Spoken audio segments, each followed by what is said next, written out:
दोस्तों नमस्कार। क्या संघ ने या कहें राष्ट्रीय स्वयंसेवक संघ ने कभी यह सोचा नहीं था कि जिन मुद्दों पर वह संघर्ष कर रहा है या जिन मुद्दों के आश्रय वो राष्ट्रीय स्वयंसेवक संघ का विस्तार देखता है, उन्हीं मुद्दों को अगर राजनीतिक सत्ता एक के बाद एक पूरी करती चली जाए तो उसकी कोई जरूरत बचेगी या नहीं बचेगी? क्या उसने सोचा था? क्या इस देश के संत समाज ने सोचा था कि जिस संघर्ष और जिस धर्म के आश्रय वह जिस शास्त्रों का जिक्र करते हैं, अगर वह किसी राजनीतिक सत्ता के सामने बेमानी हो जाए और जिन मुद्दों या जिन स्थितियों को वो लगातार चाहते हैं कि वो समाज में लागू हो जाए, अगर राजनीतिक सत्ता उसे लागू खुद ब खुद कराने लग जाए तो उनकी जरूरत क्या होगी?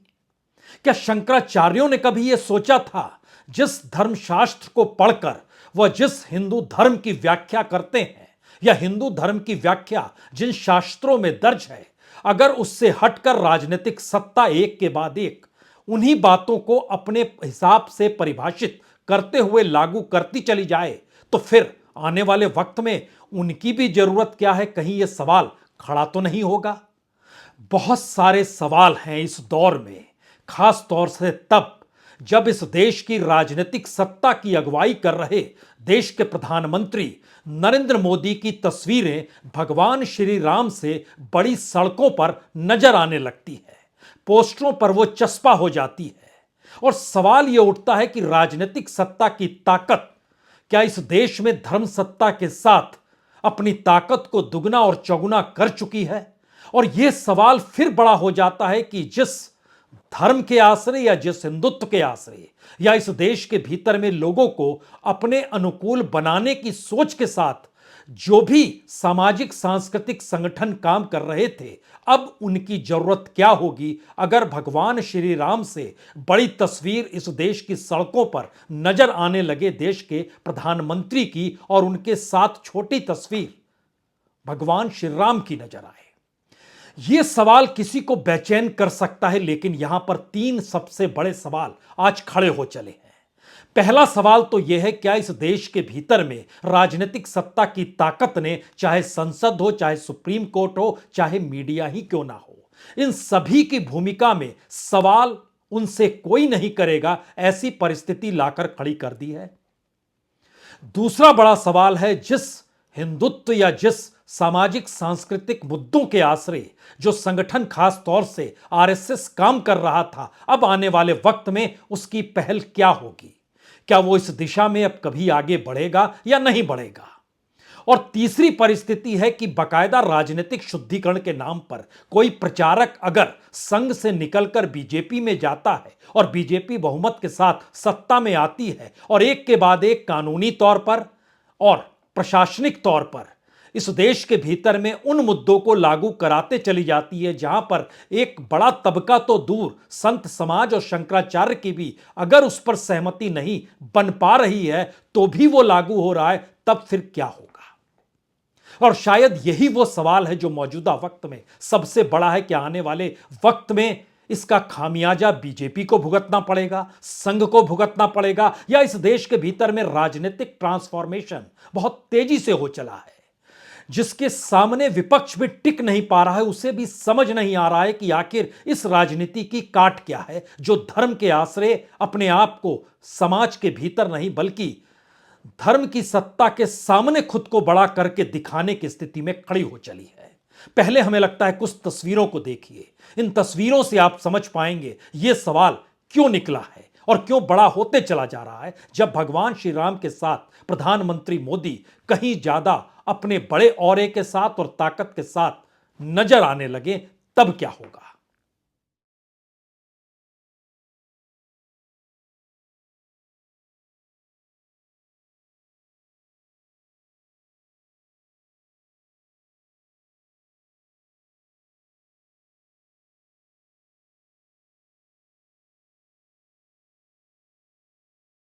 जाहिर है ये तस्वीरें बहुत सारी स्थिति को एक झटके में हर जहन में लाकर खड़ा कर देती है, लेकिन जरा सोचिए, एक लंबी प्रक्रिया, बरसों बरस की तपस्या और उसके बाद किसी संगठन के भीतर से यह आवाज लगातार आती रही हो कि हम व्यक्ति पूजा में भरोसा नहीं करते हैं। हम तो संगठन को महत्वपूर्ण मानते हैं और सामूहिक दायित्व को महत्वपूर्ण मानते हैं और मानते हैं कि इस देश के भीतर में राजनीतिक सत्ता का काम बिल्कुल अलग है और धर्म की सत्ता का काम बिल्कुल अलग है। लेकिन इन सब में अगर बीच की लकीर मिट जाए और यह सब कुछ हो रहा हो, तब क्या होगा?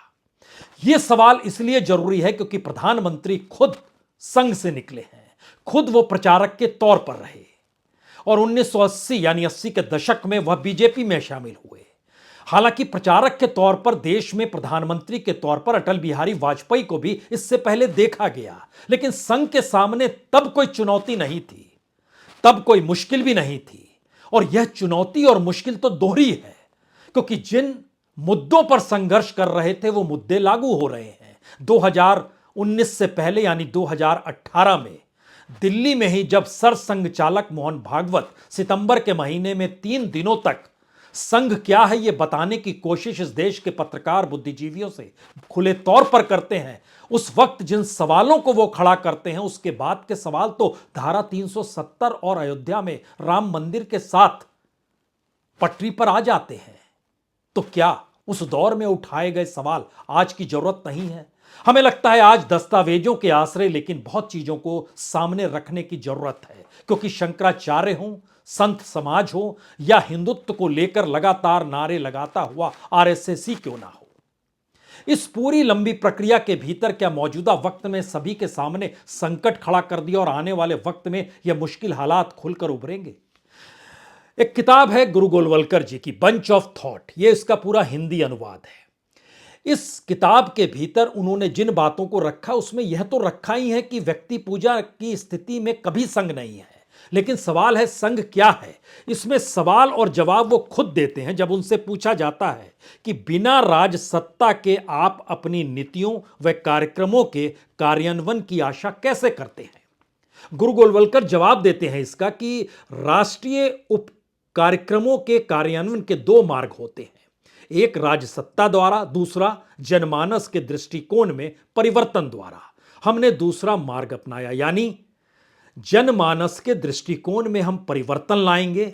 लेकिन यहां तो सवाल है कि अयोध्या में राम मंदिर और प्राण प्रतिष्ठा के कार्यक्रम, संत समाज एक बड़े तौर पर कुछ सवालों को और तमाम शंकराचार्य बहुत सारे सवालों को खड़ा कर रहे हैं। तो जनमानस तो दूर की बात है, सवाल तो उसी हिंदुत्व और उसी परिप्रेक्ष्य का जिक्र है जहां पर धर्म की सत्ता या धर्म को परिभाषित करने में भी राजसत्ता चुनौती देने लगी हो, राजनीतिक सत्ता खड़ी हो। क्योंकि इस बंच ऑफ थॉट के हिंदी अनुवाद में कुछ सवाल और भी हैं, उसमें यह भी पूछा गया कि तब आप राजनीतिक प्रश्नों पर अपने विचारों की अभिव्यक्ति कैसे करते हैं। उनका जवाब है गुरु गोलवलकर जी का, कुछ विषय केवल राजनीतिक ही होते हैं। यह भी संभव है कि कोई विषय राजनीतिक महत्व के साथ सांस्कृतिक महत्व का भी हो और वो खुद को सामाजिक सांस्कृतिक संगठन के तौर पर ही देखते हैं।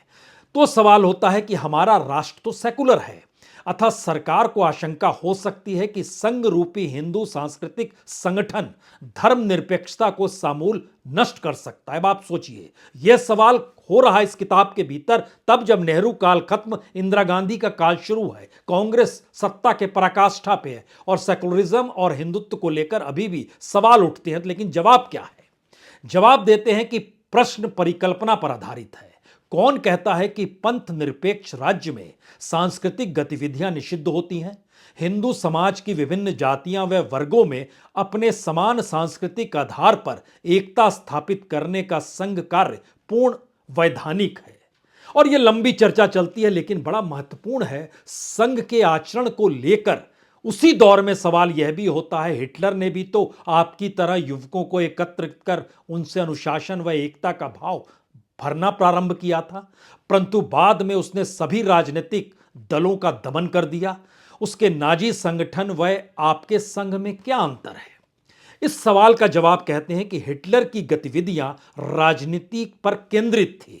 हम राजनीति से जुड़े बिना जीवन निर्माण का प्रयास कर रहे हैं और अनेक लोग राजनीतिक उद्देश्यों के लिए संगठित होते हैं, परंतु वह उद्देश्य पूरा ना होने पर एकता समाप्त हो जाती है। हम किसी अस्थायी उपलब्धि के स्थान पर अस्थायी एकता के हामी हैं। इसीलिए हमने अपने संगठन को राजनीति से अलग रखा है। राजनीतिक तौर पर किसी भी बात को मनवाया जा सकता है अगर आपके हाथ में तमाम संवैधानिक संस्थाएं हो, जो मौजूदा वक्त में नजर भी आ रही है।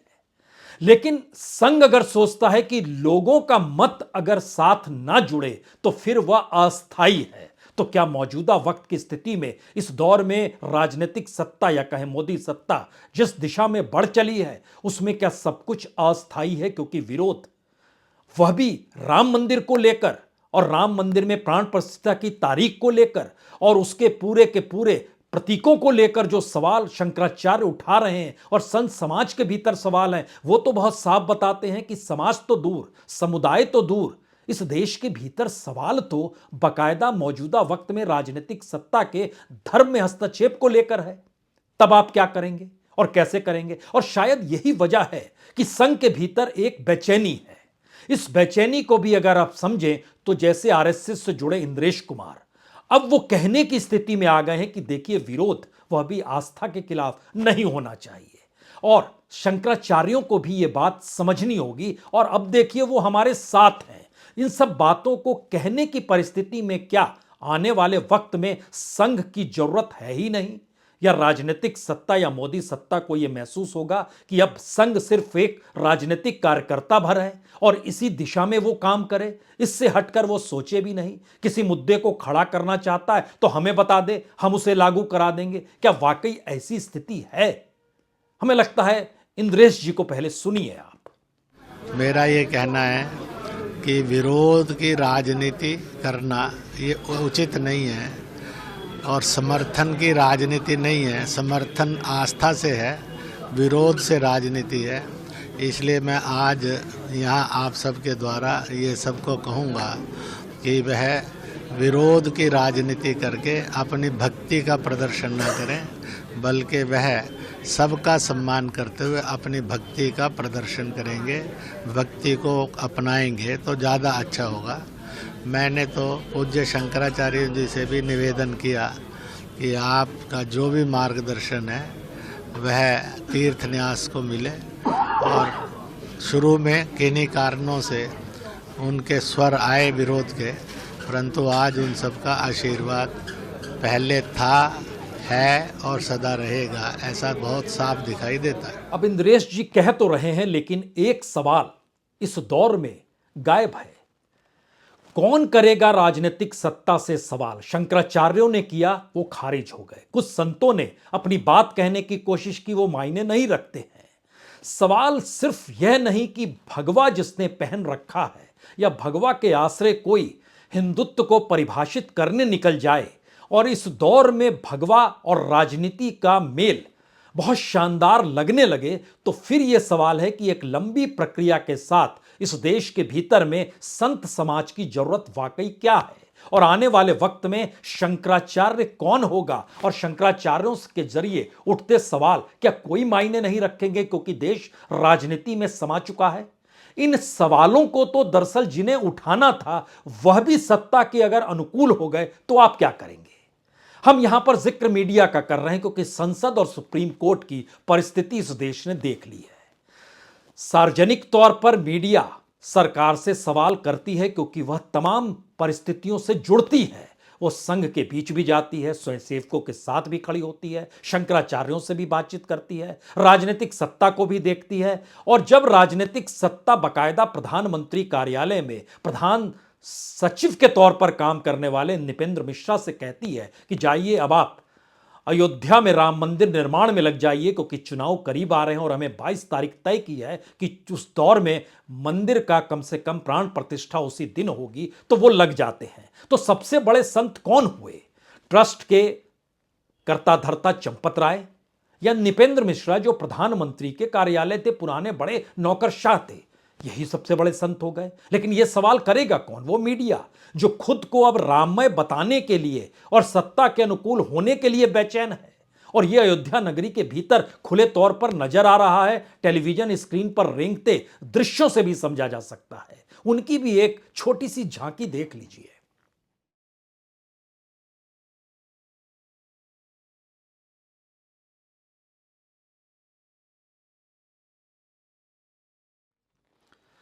तो क्या सब कुछ बदल चुका है, सब कुछ बदल रहा है और किसी की नजर इस तरफ है ही नहीं? यह सवाल इसलिए क्योंकि जिस वक्त सरसंघचालक बने नहीं थे मौजूदा वक्त के सरसंघचालक मोहन भागवत, हमें लगता है 2000 में जब नागपुर में सरसंघचालक केसी सुदर्शन हुआ करते थे और मोहन राव मधुकर भागवत को सर कार्यवाहक के तौर पर चुने जाने का ऐलान किया, तो पहला भाषण भागवत जी ने क्या दिया था? पहला भाषण उनका था कि संघ में कोई एक व्यक्ति कार्य नहीं करता, सारे पद दायित्व के पद हैं, एक व्यवस्था है, कार्य तो सभी स्वयंसेवक मिलकर करते हैं, कोई अकेला कार्य नहीं करता, संपूर्ण संघ और संघ का प्रत्येक स्वयंसेवक कार्य करता है, सबने मिलकर मुझे आगे रखना तय किया तो मैं आगे रहूंगा। ये मैं आगे रहूंगा वाला हिस्सा मौजूदा वक्त में क्या राजनीतिक सत्ता के साथ जा जुड़ा? और जब हम आपसे बंच ऑफ थॉट का जिक्र कर रहे थे तो याद कीजिए सितंबर 2018 में जब सरसंघचालक 3 दिनों तक दिल्ली में बता रहे थे संघ कैसे है, उसका क्या मतलब है, उस वक्त उन्होंने 3 सवाल खड़े किए थे क्योंकि उस वक्त धारा 370 जस की तस थी। अयोध्या में राम मंदिर निर्माण को लेकर राजनीतिक सत्ता ने चुप्पी साधी हुई थी। 4 साल बीत चुके थे सत्ता में आए, लेकिन प्रधानमंत्री मोदी उस दिशा में देखते नहीं थे। उस दौर में जो भाषण दिया गया उससे 3 बातें निकल कर आई थी। उसमें पहला था कि संघ की विचारधारा से मोदी कहीं भटक तो नहीं गए। दूसरा सवाल था कि संघ ने खुद को मोदी के जनादेश तले कैद कर लिया था, अब वो मुक्ति चाहता है। और तीसरा संदेश था कि संघ अतीत से बाहर निकलकर राजनीति को सीधे प्रभावित करने के लिए हर उस मुद्दे को दफन करने को तैयार है जो संघ को कट्टर बनाता है या अलग थलग खड़ा करता है।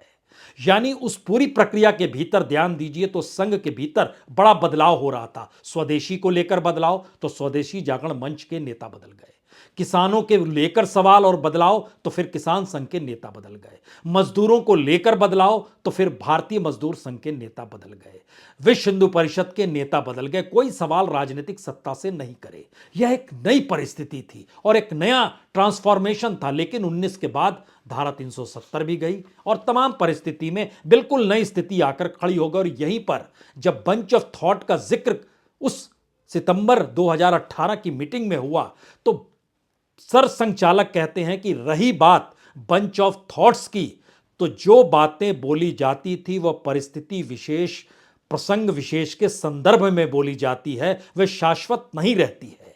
एक बात तो यह है कि गुरु जी के जो शाश्वत विचार हैं उनका एक संकलन प्रसिद्ध हुआ, श्री गुरु जी विजन एंड मिशन।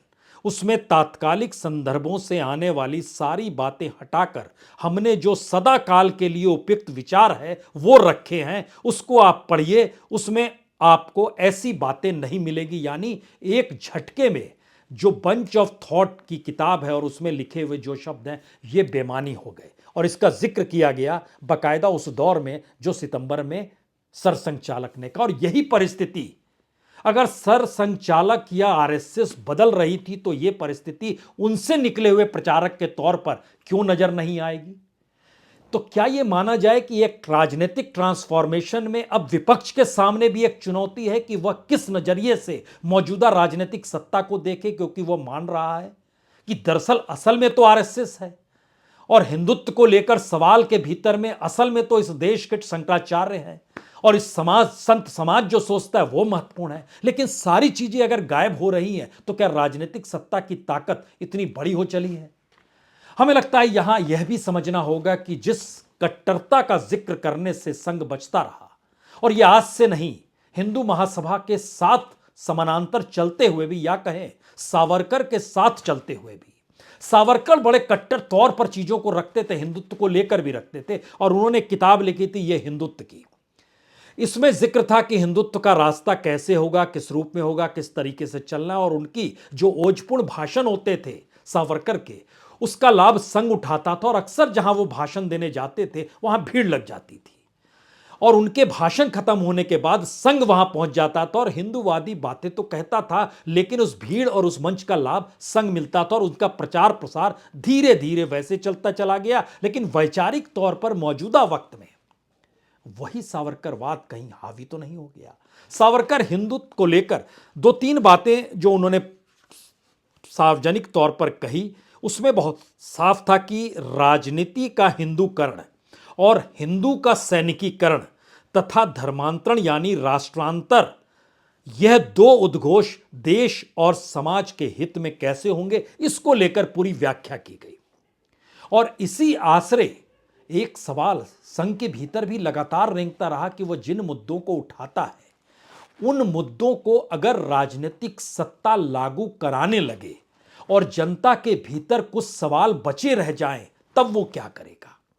लेकिन यह सोचा नहीं गया था कि असल में राजनीतिक तौर पर जो फैसले होते हैं वो अस्थायी होते हैं और अस्थायी फैसलों के साथ संघ कैसे खड़ा होगा। लेकिन अपनी ही ट्रेनिंग से निकले हुए किसी प्रचारक ने अगर उसी रूप में संघ को समझा जिस रूप में संघ खुद को समझना नहीं चाहता है, तो पहला विचार तो यही हर जैन में होगा कि अब आने वाले वक्त में आरएसएस की जरूरत खत्म तो नहीं हो गई, खास तौर से मोदी सत्ता जब तक है तब तक, और उन्हें एक राजनीतिक कार्यकर्ता के तौर पर ही काम करना पड़ेगा। दूसरा सवाल आता है इस देश के भीतर जिस हिंदुत्व को लेकर जो राजनीतिक व्यू रचना बीजेपी ने खुद को हिंदूवादी पार्टी बनाते हुए कही, अब कहीं वह राजनीतिक संरचना ही हिंदूवादी तो नहीं हो गई और उस दिशा में बीजेपी बढ़ तो नहीं गई, तो वहां पर उन्हें अखाड़े और संत समाज की कितनी जरूरत होगी। और तीसरा सवाल टकराव का आता है। क्या इन परिस्थिति में 22 जनवरी के बाद की परिस्थिति में शंकराचार्य जो सोच रहे हैं या फिर अयोध्या से दूर बैठे जो संतों के भीतर शंकराचार्यों द्वारा उठाए गए सवालों को लेकर जो सवाल है, उन सवालों का जवाब दे पाने की स्थिति में अगर कोई नहीं होगा, तो क्या राजनीतिक सत्ता और धर्म सत्ता के बीच एक टकराव की परिस्थिति होगी जिसे पाटने की स्थिति में आरएसएस भी नहीं आ पाएगी। क्योंकि जिस तरीके से प्रधानमंत्री की तस्वीर को अलग अलग जगहों पर दिखाया गया भगवान श्री राम के साथ, और इन तस्वीरों के जरिए यह बताने की कोशिश हुई, और खुले तौर पर चंपत राय हो या बीजेपी के प्रवक्ता ही क्यों ना हो, उन्होंने जब विष्णु के अवतार के तौर पर प्रधानमंत्री को देखना शुरू किया, बताना शुरू किया, और सार्वजनिक तौर पर यह कहने से हिचके नहीं कि सभी इसी रूप में देखिए, तो ये मैसेज इस देश के भीतर में उन लोगों से भी जुड़ा है जो ये मानकर चलते हैं कि देश में कानून का राज है और देश संविधान से चलता है और संविधान सेकुलरिज्म की दिशा में है और सेकुलरिज्म की शपथ जो है संविधान की शपथ के साथ जुड़ी हुई है, और संविधान की शपथ लेकर ही इस देश में सरकारें चलती है, संसद चलती है। सुप्रीम कोर्ट भी उसी संविधान की व्याख्या करने के लिए है। लेकिन तो क्या यह माना जाए, एक वक्त में जब इस बात का जिक्र होता था कि सत्ता में आएंगे तो संविधान भी बदल देंगे, क्या उस दिशा में चीजें हैं? महत्वपूर्ण वो नहीं है। महत्वपूर्ण तो पहली बार यह है कि जिस जमीन पर राष्ट्रीय स्वयंसेवक संघ ने सोचकर अपने आप को इस देश में समाज के साथ जोड़ने की पहल की, पहली बार अपने ही समाज के भीतर उसको लेकर अगर सवाल है और राजनीतिक सत्ता इस तरीके से खुद को परिभाषित कर रही है कि वह तो दरअसल धर्म के साथ है और जिस धर्म के वो साथ है वही सच है, तो फिर कौन सा रास्ता आने वाले वक्त में टकराव की किस चुनौती को किसके साथ खड़ा करेगा। शायद यह एक भारतीय राजनीति में बदलाव और शायद सामाजिक और सांस्कृतिक मुद्दों के आसरे इस देश के सांस्कृतिक जड़ों को लेकर राजनीतिक सवाल है, और शायद राजनीतिक सवाल से बड़ा धर्म के आसरे भगवान श्री राम को समझने और मर्यादा पुरुषोत्तम श्री राम का जिक्र करते वक्त भी उस राजनीति को पटरी पर लाने की सोच भी है, शायद जो इस दौर में संत और शंकराचार्यों के जहन में आ चुकी होगी। और संघ इस पाठ को अगर नहीं समझ पा रहा है तो ये उसके लिए आसान रास्ता आने वाले वक्त में बचेगा नहीं, और शायद राजनीतिक चुनौती और पहली बार धर्म की तरफ से उठे सवाल एक भारत को नई दृष्टि देंगे या राजनीतिक तौर पर कुछ नई परिस्थितियां विकसित कर देंगे। इंतजार कीजिए। बहुत बहुत शुक्रिया, बहुत बहुत शुक्रिया।